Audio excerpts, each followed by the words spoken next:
Social Justice and Wokeness have infiltrated Canadian news media. Co-author Aaron Wudrick, director of the Macdonald-Laurier Institute Domestic Policy Program. The reason we did this study, so I worked together with a fellow named David Rosado. He's based in New Zealand. He's already done this similar analysis in the U.S. and the UK. So I reached out to him to see if he'd be interested in partnering with us to do it in Canada. You know, people in Canada, there's this theory that things have changed in the media over the last 10 or 15 years. Some people say, well, that's a myth. It hasn't happened. As far as we know, no one had measured it. So we decided to measure it. So we scraped all the websites of all the major media outlets going back 20 years. And lo and behold, there is a clear change in the language that's been used. So we tested a whole bunch of terms, terms you can call them woke, you call them social justice language, and there is a clear trend sort of starting around 10 years ago to maybe 8 to 10 years ago. And there's a clear change in the language used in almost all major media news outlets. So it is a real phenomenon. All right, and so you say this is better than 20 years in scraping all the social or all the different media outlets. You mentioned 14. Can you give us just a random sampling of who these were? Yeah, most major outlets people are familiar with: CBC, Global News, La Presse, Toronto Star, National Post. There's not Global News, which is broadcast only, but basically all the major newspapers and their online presence. All right, and so you really did a deep dive here, drilled down on it, got granular. So tell me then, what was what were some of the things that you picked out in terms of the usage of language that reflects that there was a woke, progressive kind of slant to news reporting?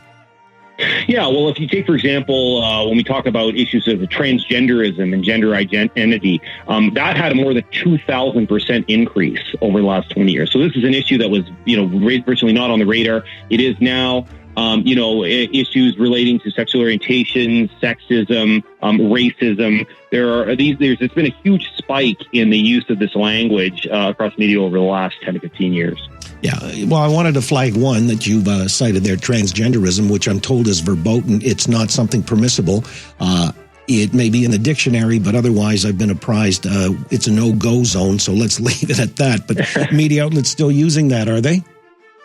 Yeah, they are. And look, the one limitation on our study, we should say, is it doesn't really tell us what the articles using those words are about, right? So there is one theory that maybe the articles are sort of saying these things aren't a problem. That's highly unlikely. But we really wanted to measure something that had been debated, and some people just sort of assumed based on anecdotes. And the trend is clear, and it's just, in many ways the same as in the U.S. and the UK. There has been a distinct change in language in media. It is not a figment of people's imaginations. It is a real thing.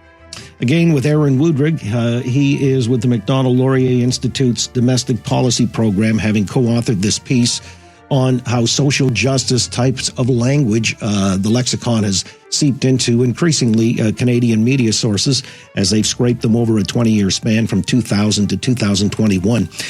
The thing I'm interested in as well is that this isn't exactly mirroring the same experience you'll find in American media, where it tends to, I guess, be in the more progressive part of the political ledger. This cuts across, what would we say, the political spectrum in Canada.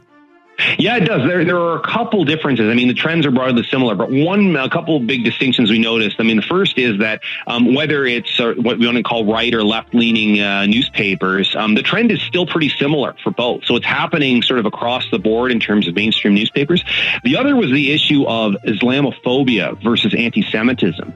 We saw really almost a polar opposite focus versus the United States. In the United States, anti-Semitism ranks very highly as in mentions, and Islamophobia very low. In Canada, it's flipped. Islamophobia gets a lot more attention here than anti-Semitism. Now, again, I can't speculate as to why that is. All we noticed is that was one big glaring difference between news coverage in the U.S. and news coverage in Canada. Now, you define this as prejudice in news content. Why do you use that word prejudice? Well, we use what we mean is the terms indicate prejudice. So the terms that we tracked are words, are language that is used to describe prejudice in society. And the reason that we wanted to look at that is that, in theory, if the media is using these terms more, the question is, why is that? Is it because society is more prejudicial now? Is it because we're paying more attention to these things? Is there a feedback loop? Like, are we learning this from university? So, we are speculating as to why, and we don't answer why we think this happened. We're simply pointing out a trend, and we're sort of saying the next step is for people to start asking the question, what has caused this to happen? Yeah, I was going to say that's the takeaway, if I'm reading you correctly here, whether or not news media content reflects social attitudes or primes them then. What's your sense? Yeah, look, it's hard to say. I certainly get the sense sometimes, especially looking at certain outlets, that if you simply if you take the political opinions of the people in the newsroom versus the public at large, they tend to not be representative. And I think that is perhaps part of the issue here, is that if you have people in the newsroom who care about particular issues and they write a lot of stories about those issues, but in the public mind, those issues are just not at the top of their list, there starts to seem to be a bit of a disconnect between what the media is saying and what sort of people are concerned about in their daily lives. Aaron, do you get the sense as well with a lot of the reporting in media, some of them just become silos or echo chambers? I think so. And look, we could have a 20-minute conversation on changes in media that you know all about. And I know there's incentives, right? You want to get eyeballs, you want to get listeners. It's a dogfight out there.